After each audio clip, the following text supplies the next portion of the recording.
In the summer of 1720, Sir Isaac Newton, the man who discovered gravity and invented calculus, lost $20,000 in a single investment. Adjusted for today's currency, that sum exceeds $4 million. Newton, arguably the greatest scientific mind in human history, had invested in the South Sea Company. When the bubble burst, he reportedly said, "I can calculate the motion of heavenly bodies, but not the madness of people." See, Newton's mistake was not stupidity. It was trust. He trusted a paper asset, a stock certificate backed by promises that could not be kept. That stock went to zero. Across 3 centuries of financial history, thousands of assets have followed the same path. Currencies, bonds, companies, entire monetary systems. They promised permanence. They delivered destruction. But 5 categories of assets have never joined them. What do they share? And why does almost nobody own them? On a cold December morning in 1779, a Philadelphia merchant named Robert Morris stared at a stack of continental dollars piled on his desk. 3 years earlier, these notes had purchased wagons, weapons, and food for George Washington's army. Congress had printed them with revolutionary fervor. What not worth a continental had not yet become an American idiom. Morris, the financier of the revolution, had accepted them as payment for goods supplied to the cause. Now they were worthless. The continental dollar had lost 99.99% of its value in 4 years.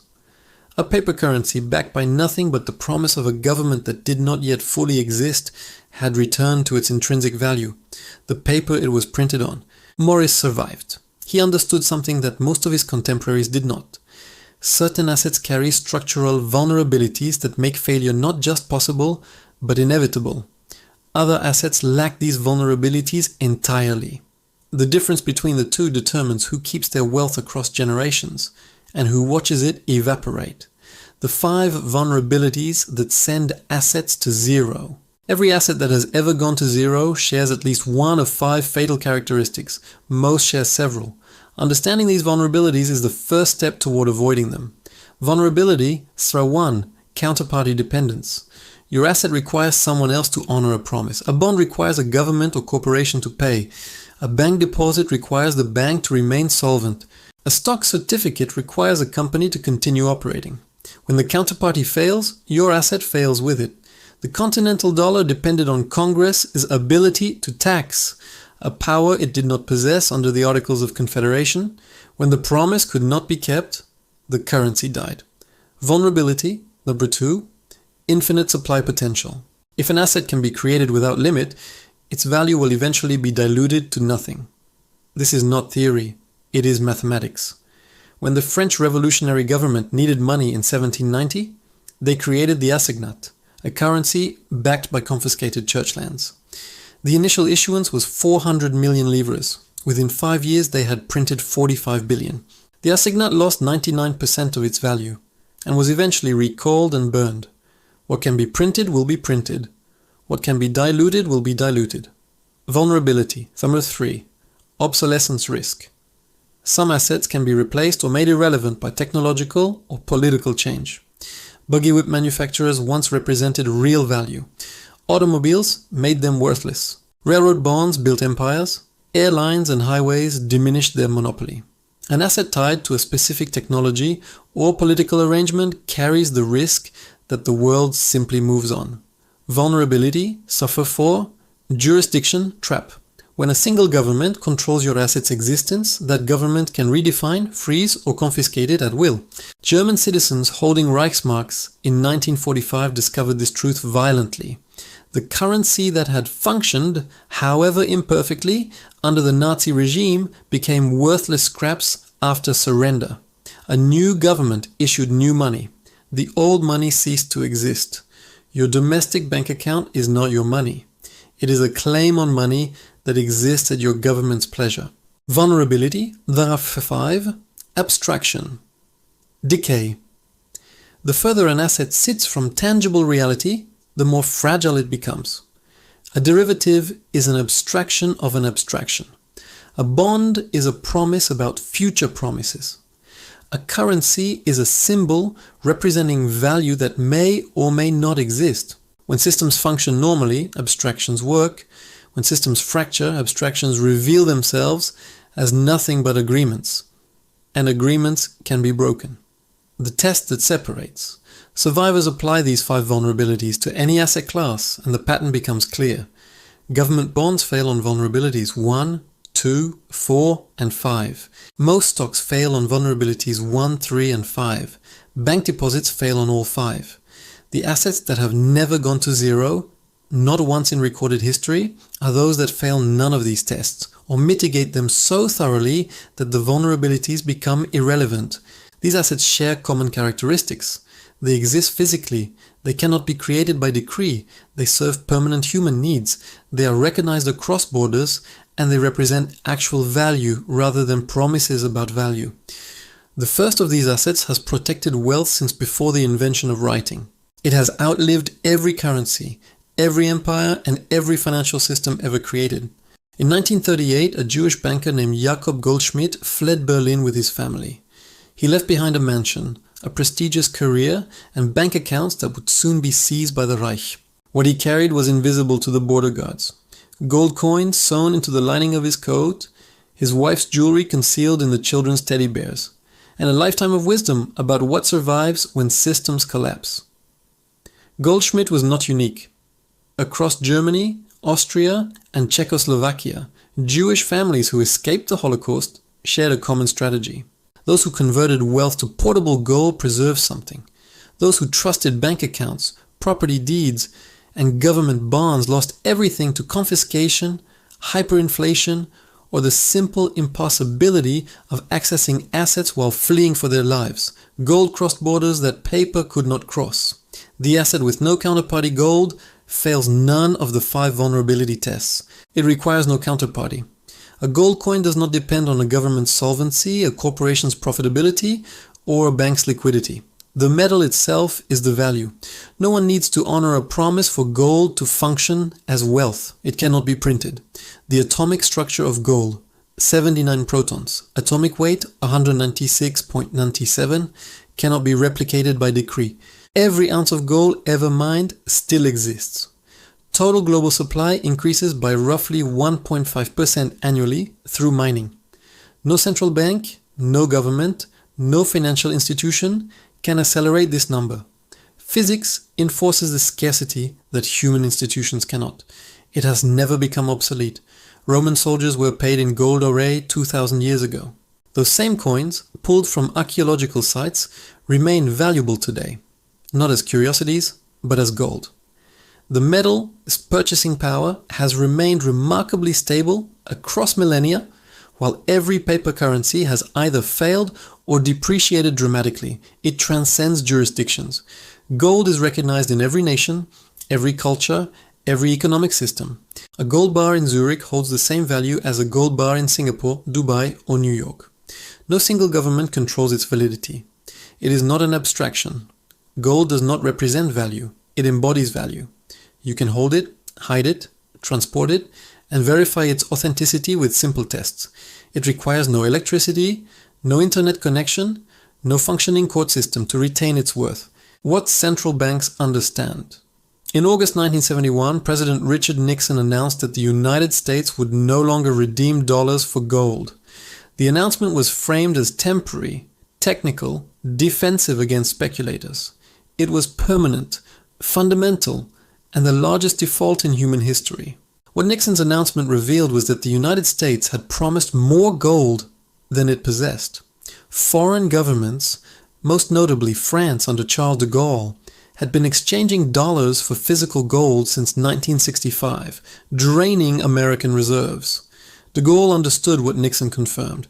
Paper promises and physical metal are not the same thing. Since 1971, the dollar has lost over 85% of its purchasing power, and central banks, the very institutions that issue paper currency, continue to hold 35,000 metric tons of gold in their vaults. Russia has tripled its holdings in 2 decades. China adds hundreds of tons annually. Germany spent years repatriating gold stored abroad. If gold were truly a barbarous relic, why do the institutions that control paper money accumulate so much of it? Perhaps because they understand what their public statements deny. When the system fractures, gold settles debts. But gold has a limitation. You cannot eat it. You cannot live on it. The families who survived history's greatest upheavals understood that wealth preservation required something even more fundamental. The asset that feeds nations and outlasts empires. There is a strip of earth in central Ukraine so fertile that invaders have fought over it for 5 centuries. The Chernozem, Russian for black soil, runs in a belt from western Ukraine to the Ural Mountains.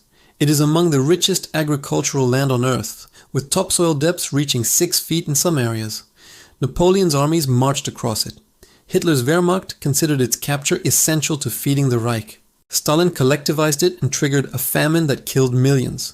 Today, Russia and Ukraine contest it with artillery. The political boundaries have shifted endlessly. Empires have risen and fallen. Currencies have been created and destroyed. The soil remains, and whoever controls it controls the ability to feed populations. This is the fundamental truth about productive farmland. It cannot be printed, it cannot be emailed, and it cannot be deleted. It exists in physical space.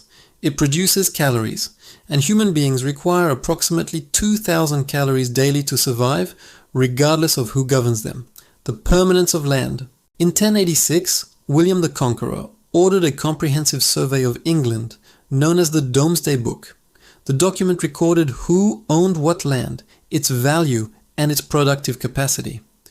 What is remarkable is not the survey itself, but what it reveals about English wealth. Many of the families who held land in 1086 still hold land today. The names have changed through marriage and inheritance, but the estates persist. Nearly a millennium of wars, plagues, revolutions, and industrial transformations have not dislodged land from the English aristocracy. No stock portfolio survives 1,000 years. No currency persists across centuries. No bond endures multiple regime changes. Land does. The Weimar lesson. When Germany's currency collapsed in 1923, the destruction was not evenly distributed. Urban professionals, doctors, lawyers, professors, watched their savings evaporate. A lifetime of accumulated wealth, held in marks and mark-denominated bonds, became worthless within months. The middle class was annihilated.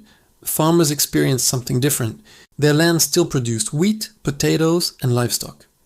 Their output could be sold for whatever currency emerged from the chaos, or bartered directly for other goods. While city dwellers burned banknotes for warmth, rural landowners found their relative wealth increasing. When the Reichsmark stabilized, those who held productive land had preserved their economic position. Those who had trusted paper assets started over from nothing. The lesson repeated across every hyperinflationary episode in history. Those who own the means of food production survive. Those who depend on monetary systems do not. The modern signal. In 2021, reports revealed that Bill Gates had quietly become America's largest private farmland owner, with holdings exceeding 270,000 acres across 19 states. He is not alone. Ted Turner, John Malone, and the Walton family have accumulated millions of acres. These individuals have access to the most sophisticated financial advice available. They could invest in any asset class on earth. They are choosing dirt. Perhaps they understand something that most investors ignore. When systems destabilize, the ability to produce food becomes the ultimate store of value.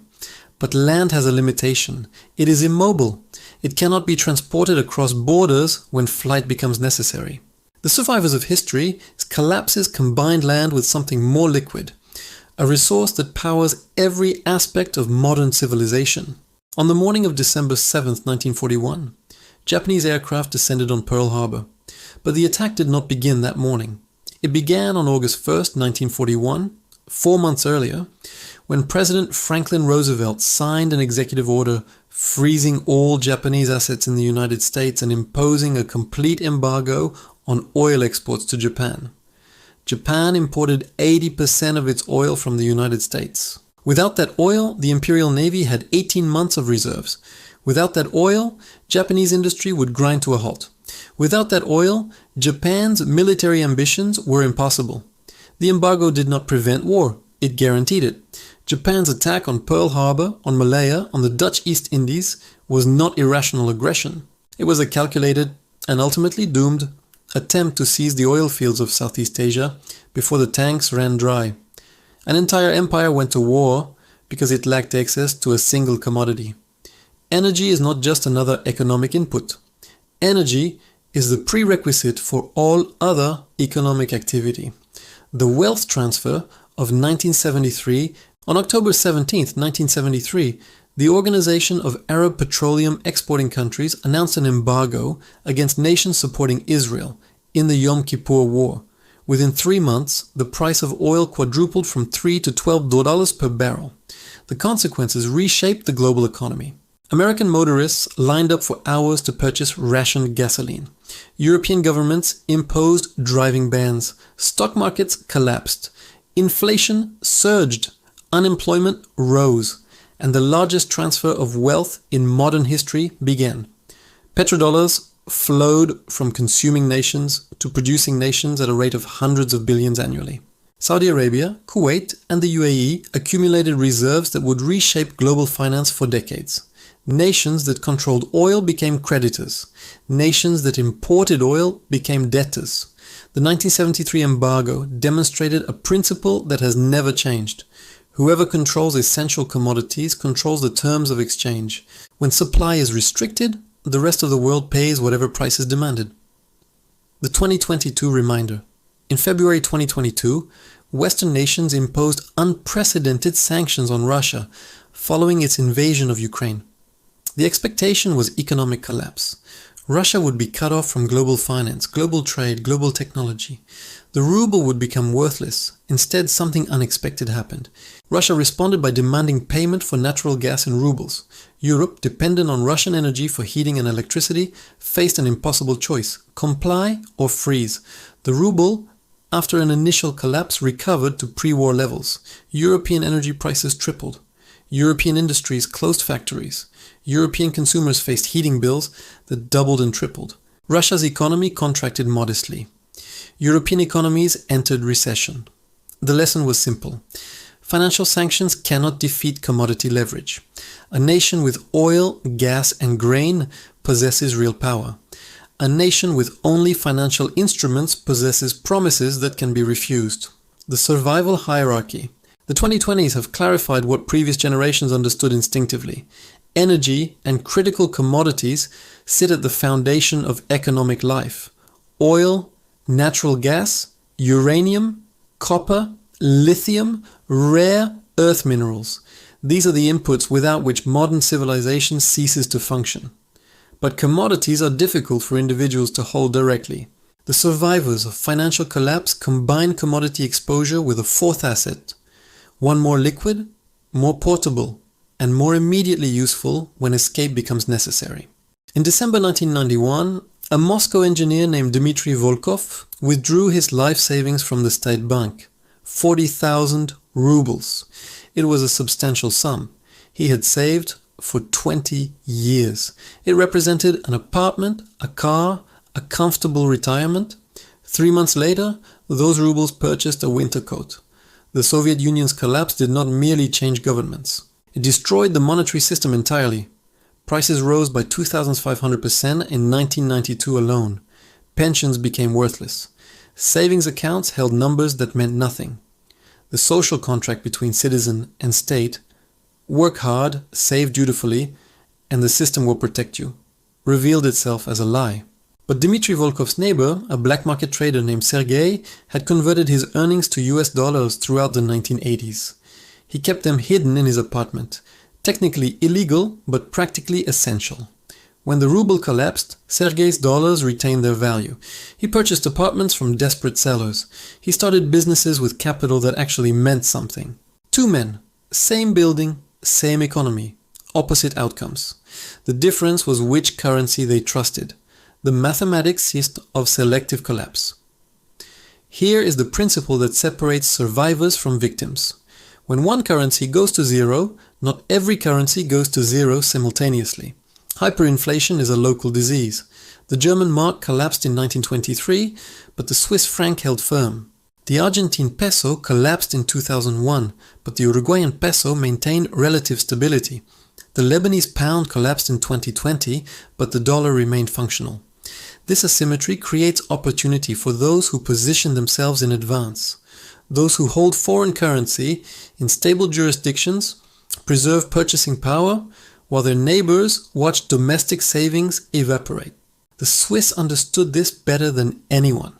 Throughout both world wars, while surrounding nations experienced invasion, hyperinflation, and currency destruction, Switzerland maintained neutrality and monetary stability.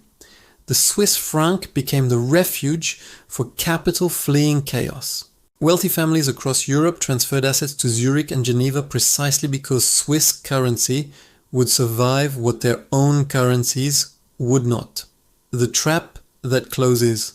There is a critical timing element that most people ignore. Capital controls are imposed before collapse becomes obvious, not after. In November 2001, Argentina imposed the Corralito, a freeze limiting bank withdrawals to 250 pesos weekly. Citizens discovered that their savings were trapped. Within weeks, the peso was devalued by 75%. Dollar-denominated accounts were forcibly converted to pesos at artificial rates. Those who had moved money to Miami or Montevideo before November preserved their wealth. Those who waited until the crisis was obvious found the exit sealed. Cyprus demonstrated the same pattern in 2013. The lesson is consistent across every currency crisis in history. The window for moving assets closes before the crisis fully manifests. When governments become desperate, they trap capital first and explain later. The 6-month principle survivors throughout history followed an unwritten rule.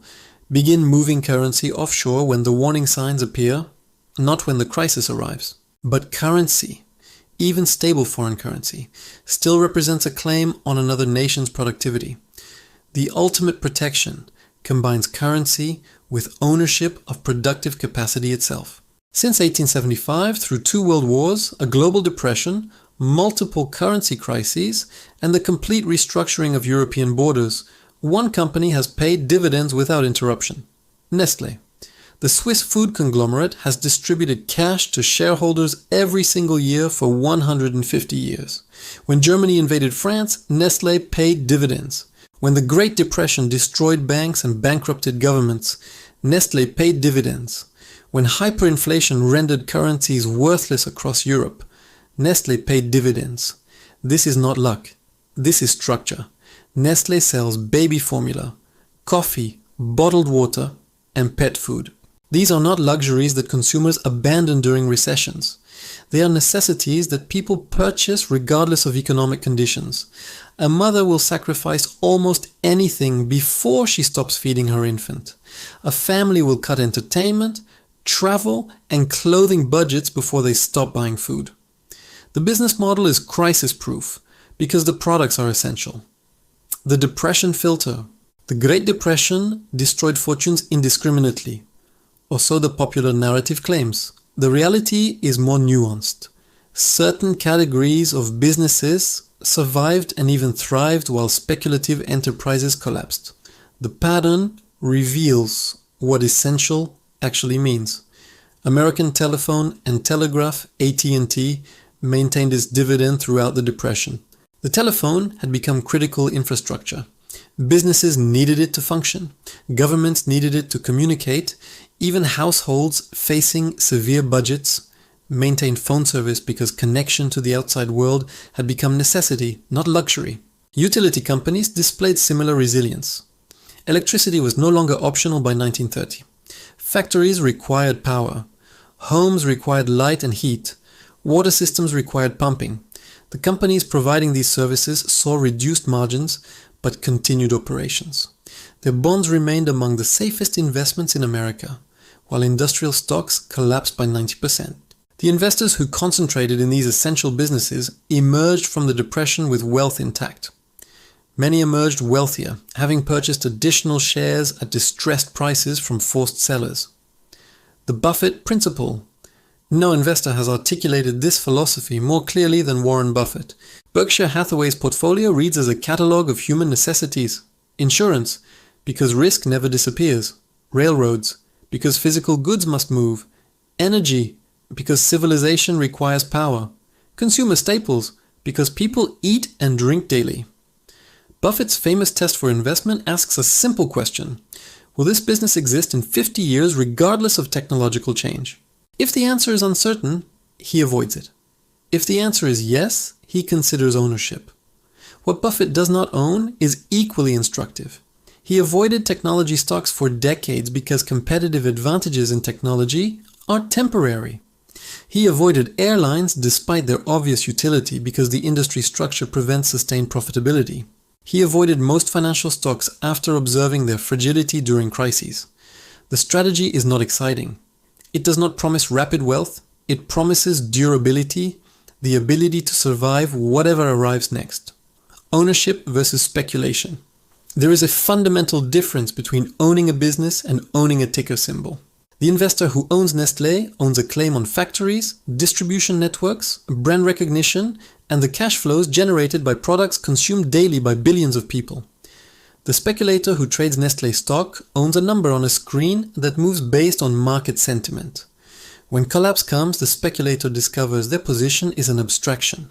The owner discovers their stake continues generating value regardless of what markets do. But even the best assets cannot help those who refuse to see collapse approaching. The question is not what to own, but when to act. In 2017, Lebanon was still functioning.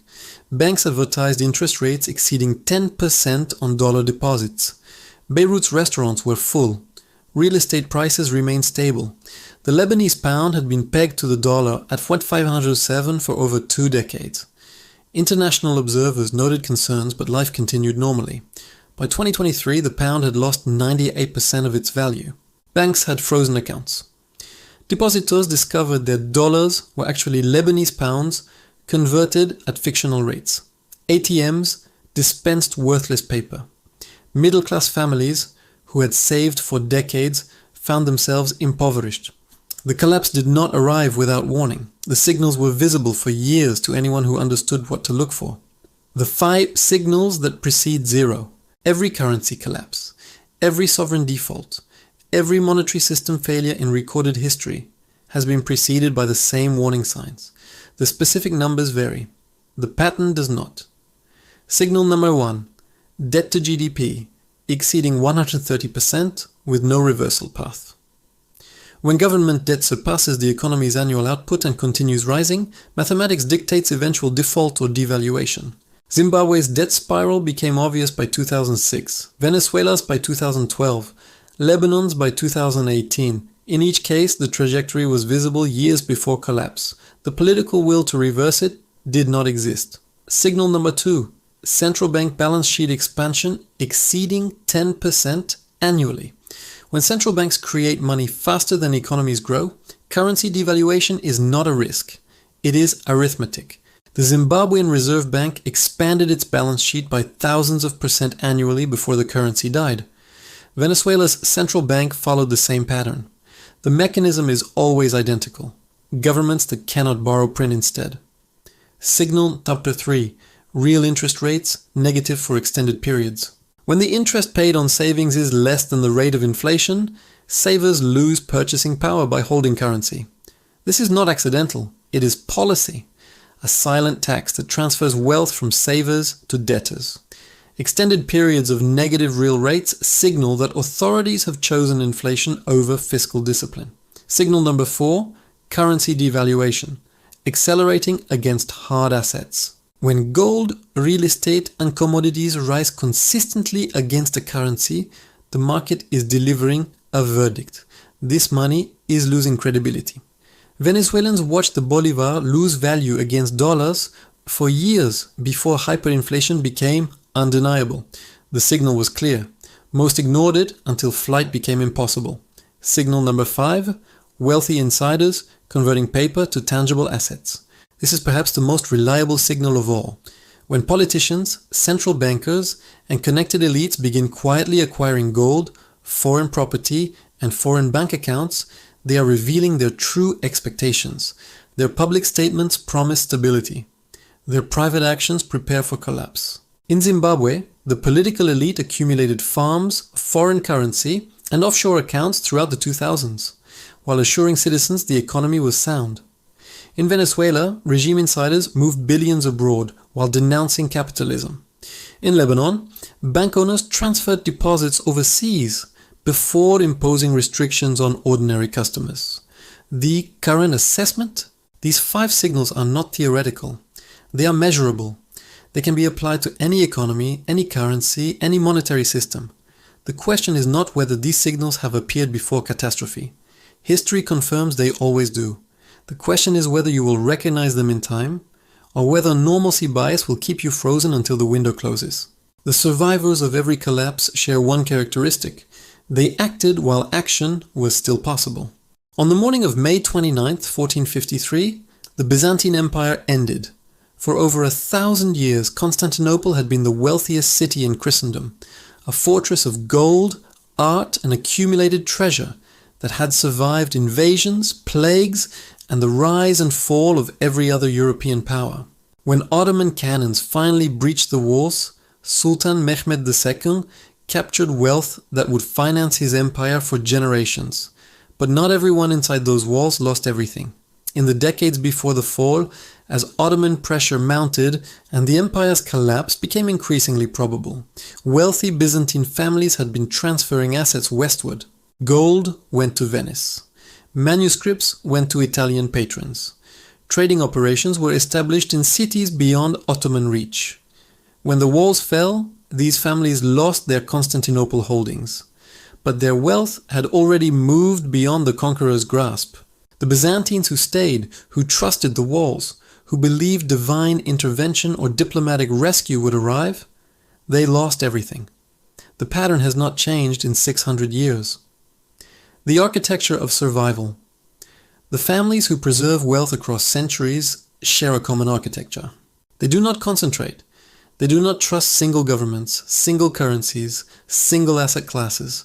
They distribute. The Medici of Florence built their banking fortune in the 15th century. They financed popes and kings. They patronized Michelangelo and Leonardo. And they survived invasions, exile, plague, and the collapse of the Florentine Republic because they never placed everything in one location, under one authority. Medici assets included land that produced regardless of who ruled Florence. They held gold and jewels portable enough to carry into exile. They maintained relationships with foreign powers who provided sanctuary when domestic politics turned hostile. The family remained wealthy and influential for over 3 centuries, not because they avoided crises, but because their structure could absorb crises without collapse. The Rothschild family learned identical lessons 2 centuries later. Meyer Amschel Rothschild placed 5 sons in 5 European capitals: Frankfurt, London, Paris, Vienna, and Naples. Each branch operated independently, but cooperated across borders. When one nation experienced war or revolution, the others provided refuge. When one currency weakened, assets shifted to stronger positions. This was not diversification for theoretical returns. This was survival architecture designed for a world where catastrophe was not an exception, but an expectation. The 5 assets revisited. The logic of the permanent portfolio now becomes clear. Physical gold provides the foundation, wealth without counterparty, recognized across every border, immune to printing and debasement. It is the asset of last resort when every paper promise fails. Productive farmland addresses the most fundamental human need. Regimes change, currencies collapse, but soil that produces food retains value regardless of what political system claims authority over it. Energy and critical commodities power modern civilization. Nations with oil, gas, and essential minerals maintain leverage when nations dependent on imports face crisis. Exposure to commodities provides protection against the vulnerabilities of purely financial assets. Stable foreign currency offers an escape valve when domestic money fails. The mathematics of collapse are never universal. When one currency dies, others survive. Holding foreign currency in stable jurisdictions provides a bridge across crisis. Equity in irreplaceable businesses represents ownership of productive capacity itself. Companies providing necessities, food, energy, utilities, healthcare, generate value regardless of economic conditions. Their cash flows persist when speculative enterprises perish. No single asset provides complete protection. Gold cannot be eaten. Land cannot be transported. Commodities are difficult to hold directly. Foreign currency depends on other nations' stability. Equities require functioning markets. Combined, they create a structure that can absorb shocks no single asset could survive. The question that remains. In 1720, Isaac Newton lost a fortune because he trusted paper promises. The South Sea Company offered shares backed by trading rights that could never generate the promised returns. Newton, the greatest analytical mind of his era, saw the mathematics but trusted the system anyway. 3 centuries later, the same choice confronts every holder of wealth. The 5 assets that never go to zero are not secrets. They are documented across millennia of human experience. Gold has protected wealth since before written history. Land has anchored dynasties for 1,000 years. Commodities have determined the fate of nations. Foreign currency has saved families from hyperinflation. Essential businesses have paid dividends through world wars and depressions. The knowledge is available. The historical record is clear, yet most people will do nothing. They will trust their government's currency. They will keep their savings in domestic banks. They will own speculative stocks and government bonds that promise stability. They will assume that because collapse has not happened yet, it will not happen at all. The Byzantines thought their walls would hold. The Germans thought the Reichsmark would recover. The Soviets thought the system would endure. The Lebanese thought the peg would survive. They were wrong. The question is not whether another zero will arrive. History guarantees it will. The question is whether your wealth will be structured to survive it, or whether you will join the long list of those who trusted promises that could not be kept.